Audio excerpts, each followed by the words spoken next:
जय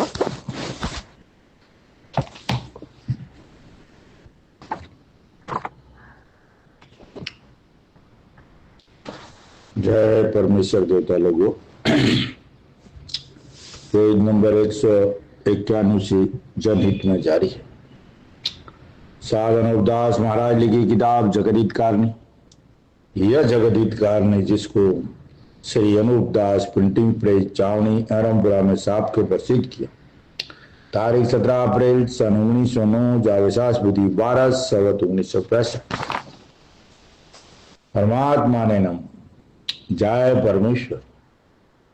हजार हजार शुक्र वो ज्योति स्वरूप निरंजन निराकार का है कि जिसने जमीन व आसमान को बनाया और तमाम सृष्टि को पैदा किया, परंतु उसकी कारीगरी का भेद किसी पर जाहिर नहीं हुआ कि क्या भेद है। फिर मेरी जबान से ईश्वर परमात्मा की तारीफ अदा नहीं हो सकती। और दूसरा मजमून बतौर समुद्र के सो कलम से लिखा जाता कि जो जो कर्तव्य मैंने इन सौदागर महाजनान के देखे वो अजब तरह के नजर आए, जिससे मुझ गरीब साध अनूपदास को तमाम जान के हिंदू मुसलमान और साध संत और पंडित फकीर और मुल्कों के राजा महाराजा और सातों आठों और सब विलायतों के बादशाह दिगर अंग्रेज वगैरह की खिदमत हाथ जोड़कर अर्ज करना लाजिम है। जय परमेश्वर भाइयों, ये अनूपदास जी महाराज पूरे विश्व को हाथ जोड़कर अर्ज कर रही, अपील कर रहे, दरखास्त कर रही। तो भाइयों एक बार इस बात को सोचो, समझो और ख्याल करो कि पूरे विश्व को विनाश से बचाना है तो इस किताब जगदीत कारणी को पढ़ करके बंदोबस्त करो। और आज जो ये युग चल रहा है ये कलयुग नहीं कल्लू काल है। कल्लू काल का मतलब है एक पाप है और इस पाप को चलाने वाले हिंदुस्तान के सौदागर बनिए बेईमान लंका के ढेर है।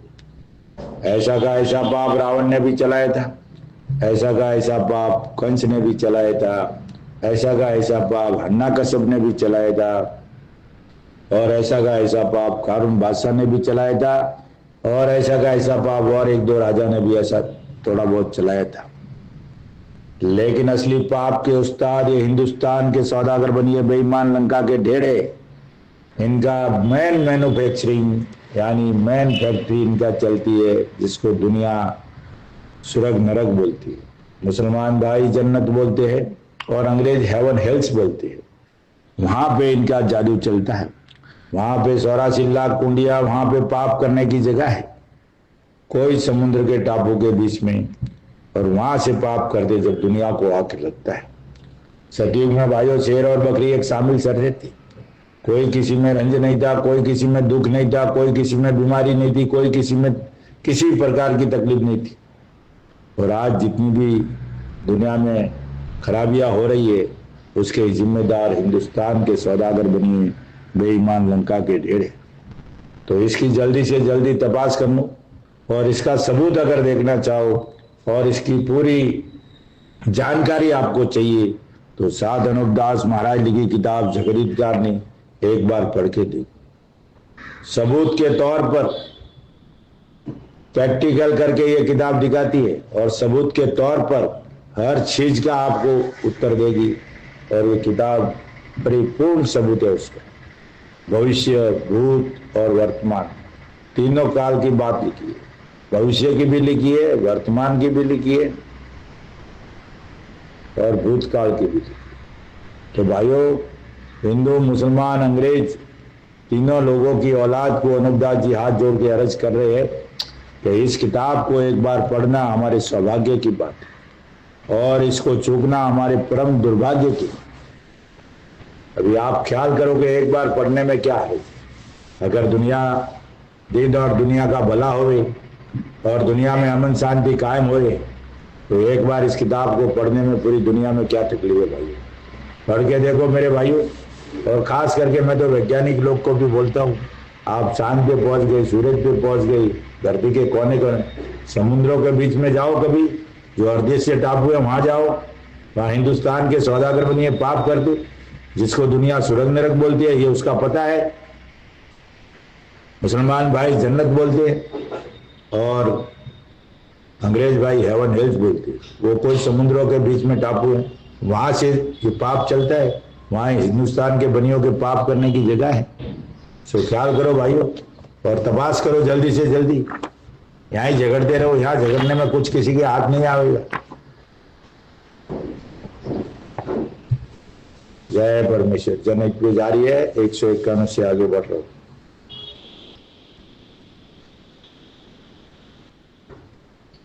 कि जो कदमी पाप इन सौदागर बच्चों का है, कि जिसको ये सौदागर बच्चे आप करते होंगे, सो ये दुनिया के लोग बिल्कुल ख्याल नहीं करते कि हमारी बुद्धि पहले से इन सौदागर बच्चों ने कैद कर दिए। इससे थोड़ा सा पाप करना रावण की तरह से हमको भी गारद करने के लिए सिखा दिया है। सो ये कुछ भी नहीं सोचते, ऐसा ख्याल ही नहीं करते कि रावण की तरह से हमको भी सिखा दिया है, हमारे लोगों को भी सिखा दिया। बिल्कुल ख्याल नहीं करते, बिल्कुल सोचते भी नहीं। सो ये कुछ भी नहीं सोचते। सो ये सबब बुद्धि कैद होने का है। जब बुद्धि कैद हो जाती है, जब ऐसे ही सोचता है कि कुछ नहीं, बुद्धि कैद होना का है, क्योंकि जब बुद्धि कैद हो जाती है, जब ऐसा ही सोचता है। सो ये भाइयों, इन सौदागर बच्चों का दिल इस तरह पर है कि संसार की औलाद गारद होने के लिए अपना राक्षसी पाप सिखला देते हैं और आप अलग के अलग रह जाते हैं। परंतु ये जाल सौदागर बच्ची अपनी औलाद बसने को दूसरों को सिखा देते हैं। उनकी औलाद बस आज जो भी हिंदुस्तान छोड़ के बाहर की विलायतों में जो भी ऐसी घटना ऐसा काम करते हैं, वो सब हिंदुस्तान के बनियों का सिखाया हुआ है। ये तो मुल्कों मुल्कों में घूमते रहते, साधु बन के, फकीर बन के, मौलवी बन के, कुछ भी रिसीवर बन के, कुछ भी तरीके से घूमते रहते और दूसरों को सिखाते हैं। इनको यहाँ करने की जरूरत नहीं, वहां की सप्लाई जो आती है, इनको यहाँ कुछ करने की जरूरत नहीं है। यहाँ तो सब संसार के लोग ऑटोमेटिक कर रहे और उनको सिखा देते।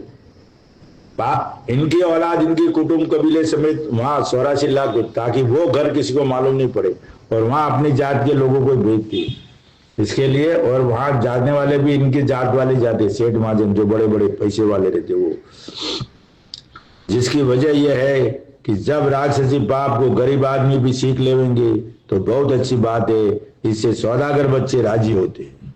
सिवाय इसके जो राजा बादशाह इन्हों के कहने से राक्षसी पाप का करना सीख ले तो सबसे ज्यादा राजी हो गए और ये भी कहते हैं कि हम कभी सौड़े नहीं आएंगे। मुझे इस तरह से पाप चलता रहेगा, दुनिया में लोग सीखते रहेंगे, करते रहेंगे, तो हम कभी सौड़े नहीं है, हम ऐश मौज करते रहेंगे, जिंदगी गुजारते रहेंगे। वरना इनका तो मौत फिक्स हो गई है। अनूपदास जी महाराज ने मौत का फरमान लिख दिया है, लेकिन दुनिया समझने की देरी है। इनका काम है कि दुनिया को ये बात समझने नहीं देना है। ऐसी बुद्धि पागलों की तरह से कर दी, ऐसी बुद्धि भ्रष्ट कर दिया, ऐसी बुद्धि कैद कर दी। दुनिया जिस दिन समझ गई इनका खात्मा पक्का है भाई, लेकिन दुनिया को ये लोग समझने नहीं दे रहे। कि हम लोग कोशिश बहुत कर रहे हैं, लेकिन उसमें से कोई बंदा एक आधा आ जाता है, पढ़ लेता है, तो उसकी बुद्धि दुरुस्त हो जाती है, तो सब उसको समझ में आ जाता है। तो हमारी कौम के आदमी सलामत रहेंगे और दूसरी कौम के आदमी मारे जाएंगे। परंतु जबकि पाप का करना सिखाते हैं और जो कि किताबों में देख के करने को लग जाते हैं, नहीं मालूम कि साधु फकीर का रूप धर के सिखा देते हैं। सो किताबों को देखकर राक्षसी पाप चला देते हैं। परंतु किताबों में तो थोड़ा सा राक्षसी पाप का करना लिखा है, परंतु दूसरी कौम के लोग ये नहीं समझते हैं कि जो किताबों में थोड़ा सा राक्षसी पाप का करना लिखा है, सो हमको कहीं मराने के लिए सेल की किताबें नहीं चला दी है। अब जो लोग पाप सीखते हैं, कोई बोलने साधु फकीरों के कहने से सीखते, कोई किताबों में देखने से सीखते, लेकिन वो किताबों में सीखने वाले ये नहीं सोचते कि ये किताबें किसने बनाई है, कैसी बनाई है, और उसकी जांच नहीं करेंगे। लेकिन किताबों में लिखने वाले तो लिखा है तो जादू भी चलाते होंगे ना, तो उसकी तपास करनी चाहिए। बिल्कुल ख्याल नहीं करते, जिसका सबब यह है कि बनियों ने बेईमानी करके ऐसी अक्लमंदी की है कि चलाते तो आप है, परंतु किताबों में दूसरी कौम के राजा बादशाह के नाम और साधु फकीर के नाम लिख दिए कि जिसको सब मानते हैं, चलाने वाले उन किताबों के अंदर अपना नाम नहीं लिखते।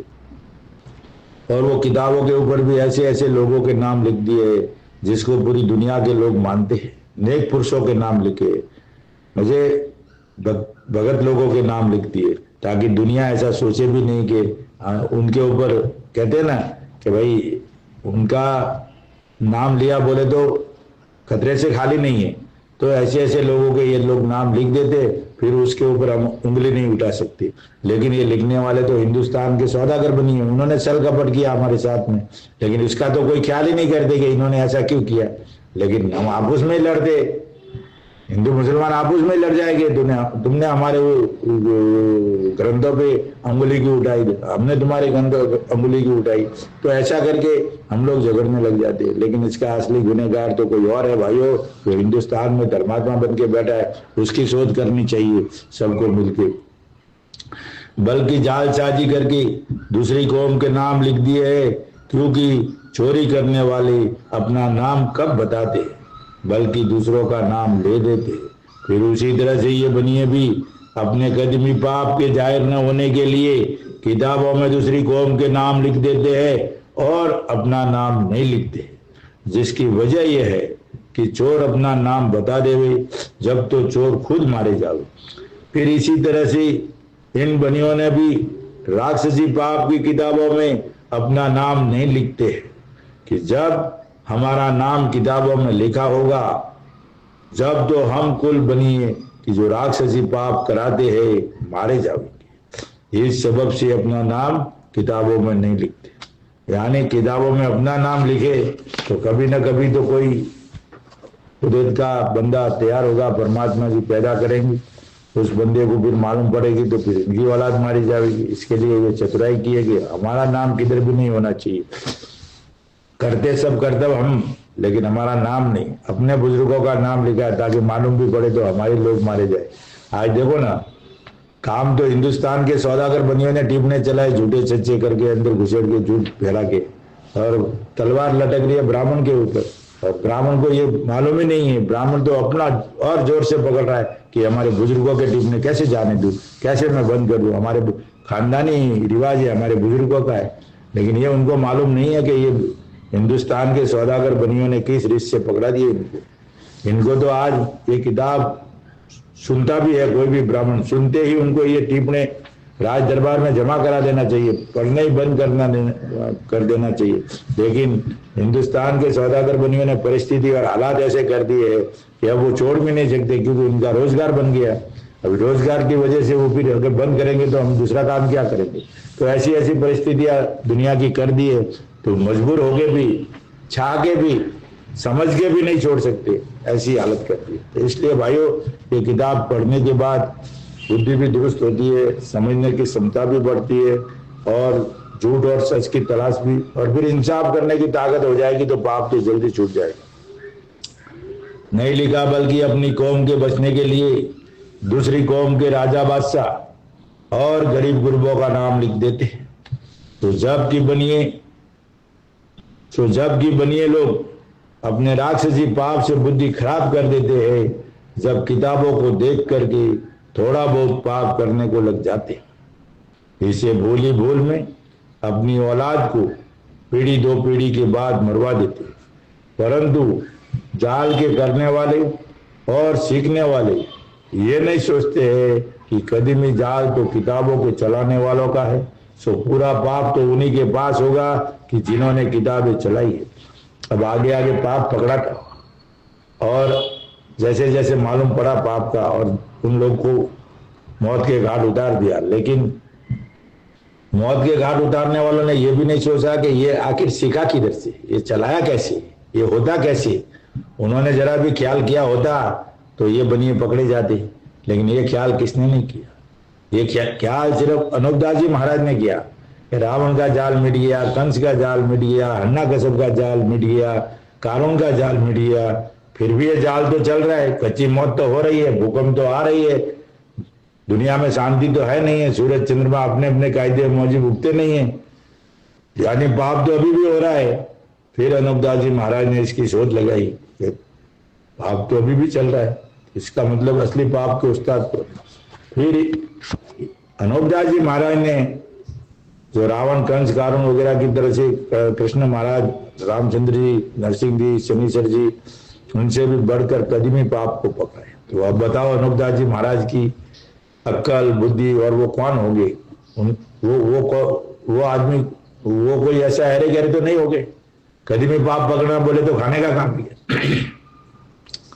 तो ये ख्याल करो, उन्हीं के पास होगा कि जिन्होंने किताबें चलाई है, परंतु दूसरे लोगों की ऐसी बुद्धि कैद कर दी है कि जैसे किताबों में लिखा है उसी तरह से राक्षसी पाप की किताबों में से देख देख के करने को लग जाते हैं और ये नहीं सोचते हैं कि किताबें तो कभी की चलाई और अपनी चलाई हुई नहीं है, और जिनकी चलाई हुई है सो वो न्यारे के न्यारे है। सो पाप का करना तो उनका उन्हीं को याद होगा, क्योंकि किताबें कुछ आसमान से नहीं उतरी, ये तो किसी आदमियों की बनाई हुई है। इस बात का ख्याल तो कोई भी नहीं करते हैं। हालांकि इस बदनामी में 8-9 राजा बादशाह हिंदू मुसलमान की कौम के रावण, हन्नाकुंज, कंस, कारुण वगैरह की तरह से मारे गए।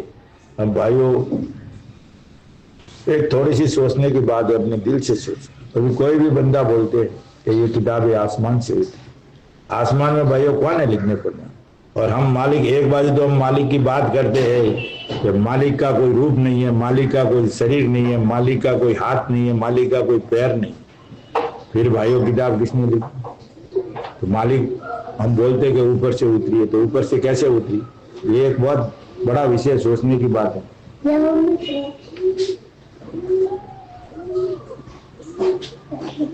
सोचने की बात है कि भाई मालिक कोई किताब होती कैसे लिख सकता है? फिर भी हम लोग बोल रहे हैं, और हम कुछ बोल दिए तो बोले भाई उसके विरोध में कैसे बात किया। इसके लिए दुनिया डरती भी है और कहने की ये नहीं है। लेकिन भाइयों, मालिक कोई किताब पोती नहीं लिखता है। मालिक की तो सिर्फ सब में रोशनी है, सबके अंदर मालिक विराजमान है। कोई मंदिर मस्जिद में मालिक नहीं बैठा भाइयों, मालिक की रोशनी सबके अंदर है। और मालिक कोई एक जगह नहीं बैठा है, मालिक तो सब में व्यापक है। झाड़, पशु, पक्षी, वनस्पति, सब मालिक की रोशनी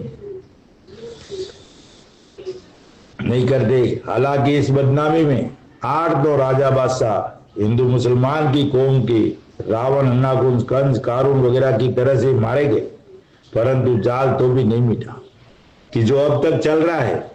और जिनको की एक जाल की किताबें मिल जाती है तो उनको देख देख के ऐसे राजी होते हैं कि हमको माल मिल गया, कि कुल पृथ्वी का राज प्राप्त हुआ है। परंतु ये ख्याल नहीं करते कि जिन लोगों ने ये जाल के जादू चलाई थी तो वो उसी हालत में पकड़कर मारे गए। फिर उसी तरह से हम जादू के करने वालों की औलाद मारी जाएंगी। सो ये राक्षसी पाप सीखने वाले ये नहीं सोचते। क्या बोलते भाइयों, जो राक्षसी पाप सीखते हैं ना किताबों को देख देख के, वो ऐसे सोचते कि हमको माल मिल गया। लेकिन उनको ये ख्याल नहीं रहता है सीखते वक्त कि जिस दिन हम पकड़े जाएंगे उस दिन हमारे घर में कोई पानी पिलाने वाला नहीं रहेगा, हमारी पूरी और खानदान खलास हो जाएगा। अभी तक मालूम नहीं पड़ा है। रावण का हाल देख लो, कंस का हाल देख लो, कारुण का हाल देख लो, हन्नाकश्यप का हाल देख लो, कोई घर में पानी पिलाने वाला नहीं रहा। लेकिन अब दुनिया की बुद्धि, हिंदुस्तान के सौदा, ये कदीमी पाप के उस्ताद है और ये कदीमी पाप इनके घर का है, तो ये बहुत चतुराई से चला रही है। थोड़ी सी भी मिस्टेक हो गई, दुनिया की बुद्धि दुरुस्त हो गई ना, ताबड़तोड़ एक्शन ले लेंगे और इनका खात्मा होगा। नहीं सोचते। जब रावण वगैरह ने राक्षसी पाप को सीख के किया तो राक्षसी पाप की वजह से संसार के हाथों से मारे गए। फिर इसी तरह से हम भी सीख के करते हैं और किताबों के देख के करते हैं तो हमारी भी औलाद मारी जाएगी, क्योंकि ये हमारा जाल कदीमी नहीं है। क्योंकि कदीमी जाल तो रावण का भी नहीं था, क्योंकि जाल तो दूसरों का ये रावण वगैरह ने भी सीख के किया था, इससे वो मारे गए। आज दुनिया में अपनी अपनी ताकत, अपनी अपनी कौम, जैसे मैं एक हिंदू मुसलमान के तौर पे उदाहरण देता हूँ। जैसे मुसलमान भाई कहते हैं हमको पूरी दुनिया पे राज करना है, अंग्रेज कहते हैं पूरी दुनिया पे हमको राज करना है, और हिंदू कहते हैं हमको राज करना है। तो भाइयों, ये हिंदुस्तान के जब तक सौदागर बनी और ये किताब जगदीत कारणी के माध्यम से इनका खात्मा नहीं होगा और पाप को पहले पकड़ के इनको सजा नहीं देंगे, जब तक कोई भी दुनिया में राज नहीं कर सकता है। ये तो एक हवा फैलाई है, हवा। एक बुद्धि का ऐसा टारगेट सेट कर दिया है कि हम पूरी दुनिया पे राज करेंगे। जिस दिन वो वक्त आएगा, वो वैसा माहौल बनेगा, उस दिन ये हिंदुस्तान के बनिए अपनी कला दिखाएंगे, अपने कर्तव्य दिखाएंगे और एक झटके में नेस्त नाबूद कर देंगे। इसके लिए भाइयों ये सपना देखना सब भूल जाओ। मैं तो ये बोलता हूँ ये दुनिया में अमन शांति कैसे कायम हो, इस बात का ख्याल करो। मारकूट में कुछ नहीं रखा भाइयों, और मारकूट करके कोई राज नहीं कर पाता है। इसके लिए भाइयों खात्मा करके, बर्बाद करके उनका सब पूरा नेस्त खत्म हो जाता है। तो ये किताब पढ़ के इस दुनिया के शैतानों का नष्ट करो, तब आपका नाम होगा, तब दुनिया का भला होगा, दिन और दुनिया का भला होगा, वरना कुछ नहीं होगा। इसके लिए ये सब छोड़ दो कि हम दुनिया पे राज करेंगे। राज करने का काम सिर्फ हिंदुस्तान के सौदागर बनिए। आज पूरी दुनिया में नमक इनके पड़ता है। महाराज ने तो हिंदुस्तान का लिखा है, पर पूरी दुनिया के अंदर हिंदुस्तान के बनियों का नमक पड़ता है भाई। और इनके बगैर पत्ता भी नहीं हिलता। इनके बगैर मालिक पत्ता हिलाता नहीं है, और इनके बगैर पत्ता पूरी दुनिया का, इनके बगैर पत्ता भी नहीं हिलता है। इनके पास ऐसा कर्तव्य है, ऐसी शक्ति है, ऐसा पावर है। मालिक तो बहुत दयालु है, मालिक तो किसी का बुरा करते नहीं। तो भाइयों हम सब ये बात से भूल जाओ कि हम कभी राज करेंगे। ये तो हिंदुस्तान के बनिए जो चाहते थे वो करते, और जो चाहते वो अब करेंगे। इसके लिए ये सपना हिंदू मुसलमान अंग्रेज भाइयों हाथ जोड़ के अर्ज करता हूं कि ये सब भूल जाओ। आज भाई भाई को कैसे बेरहमी से लड़ा रहे, कैसे मार रहे, कभी एक बनोगे क्या? हाँ, कभी हेत इरादा रहेगा क्या? एक दूसरे की औलाद को मार काट चल रही है, कभी आपस में हेत इरादा होगा क्या? मार काट के कभी हेत इरादा होगा क्या? कभी नहीं होगा भाइयों। तो ये भूल जाओ कि दुनिया के ऊपर राज करोगे, राज कराएंगे तो ये हिंदुस्तान के सौदागर बनिए कराएंगे। देखो मक्का वालों को इन्होंने लाया, राज कराया 10-10 पीढ़ी। अंग्रेजों को इन्होंने लाया, राज कराया इन्होंने जितना भी कराना, और भगा भी इन्होंने दिया। पब्लिक ने कुछ आंदोलन करके वो भागने वाले नहीं थे, लेकिन ये सब खेल हिंदुस्तान के बनियों का है। कैसे भगाने का, कैसे लाने का, कैसे रखने का, कैसे करने का। और मक्का वाले भी 6 आनी धन लेते थे, हिंदुस्तान में 6 आनी लेते थे। वही उसमें से बचा कुचा धन ले गए थे।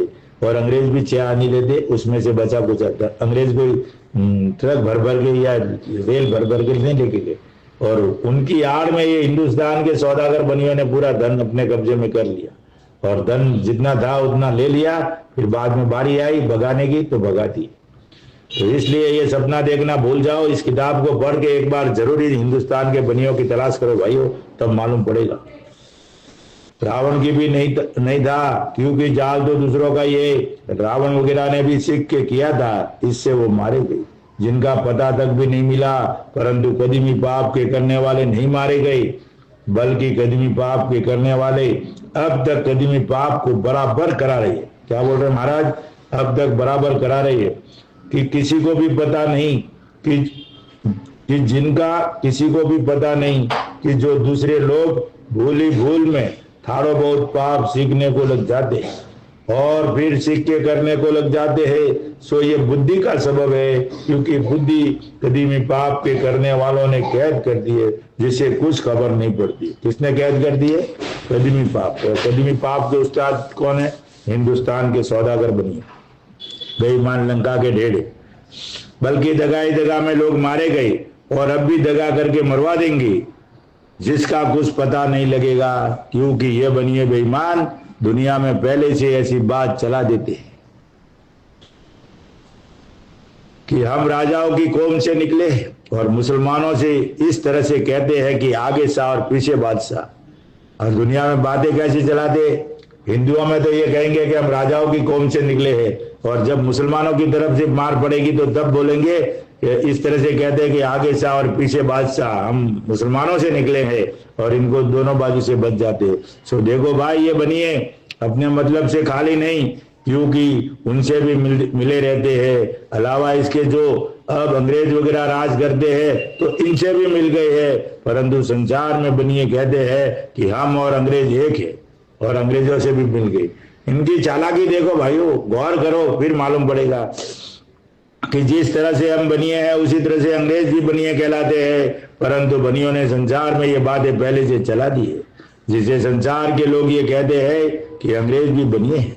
सो देखो भाई, बनिए सबसे मिले हुए हैं और गरीब होकर रहते हैं और दूसरों को अपना भाई बाप बना लेते हैं, फिर राक्षसी पाप से उनको घारत कर देते हैं। सो इनों के ऐसे ऐसे जाल सैकड़ों है, क्योंकि ये भाई बीरा बना के जाल ही जाल में मरवा देते हैं। और जो कि संसार में ये बातें पहले से चला दी है कि अंग्रेज चार कूट में राज करें। ये भाई बीरा का भी उन्होंने जो खेल चलाया है वो भी बहुत खतरनाक है, और ये पवित्र खेल नहीं है भाइयों।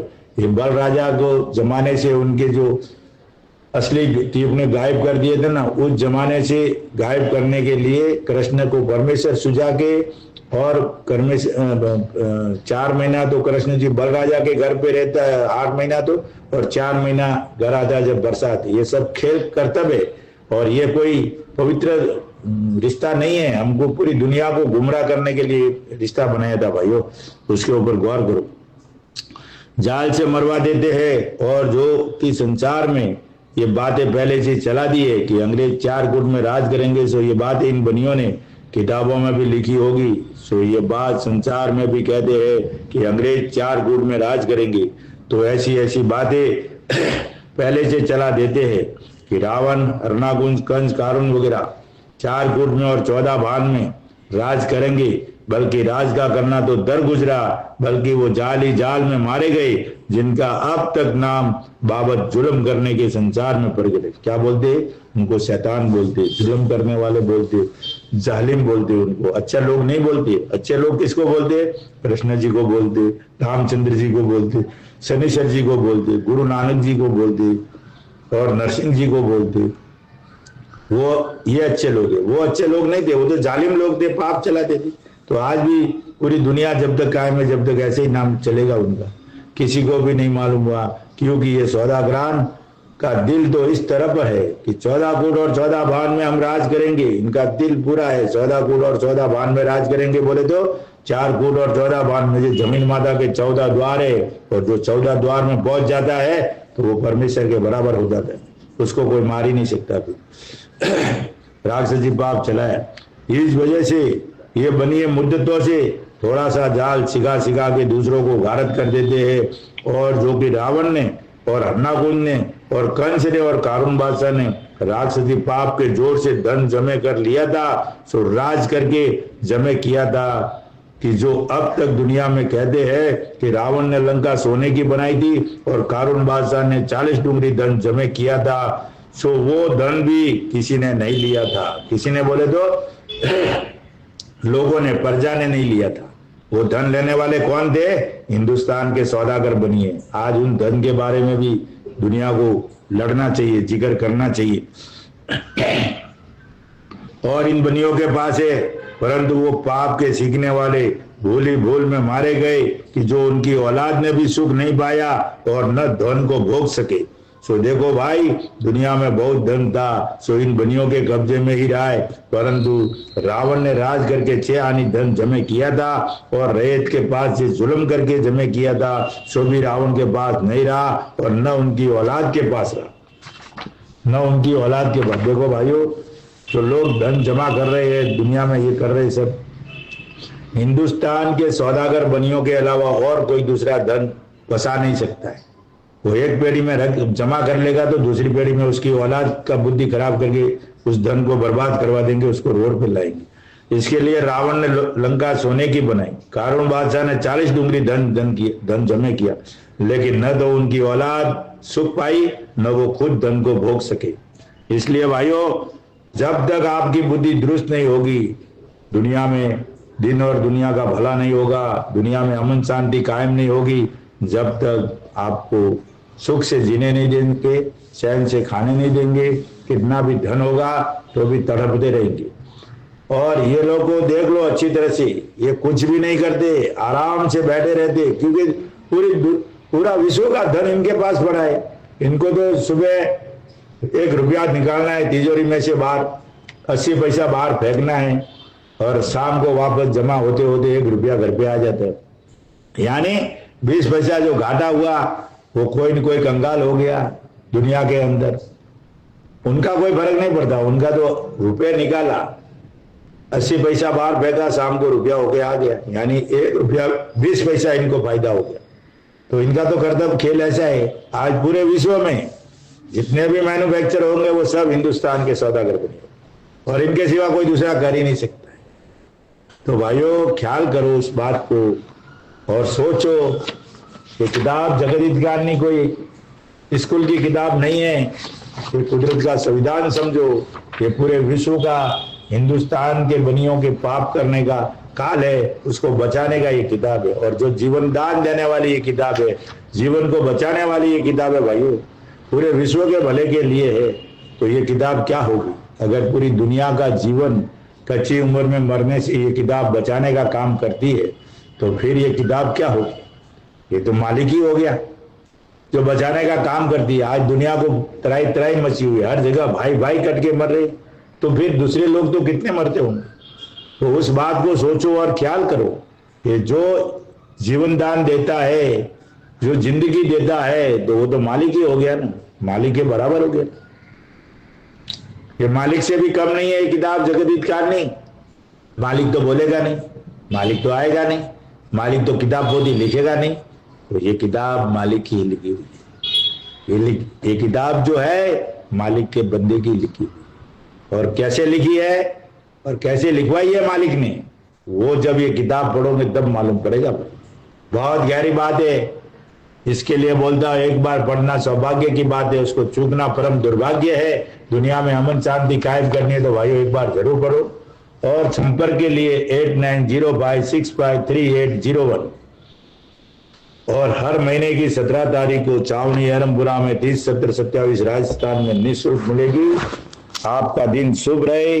कल से पेज नंबर 94 से जनहित में जारी रहेगी। जय परमेश्वर।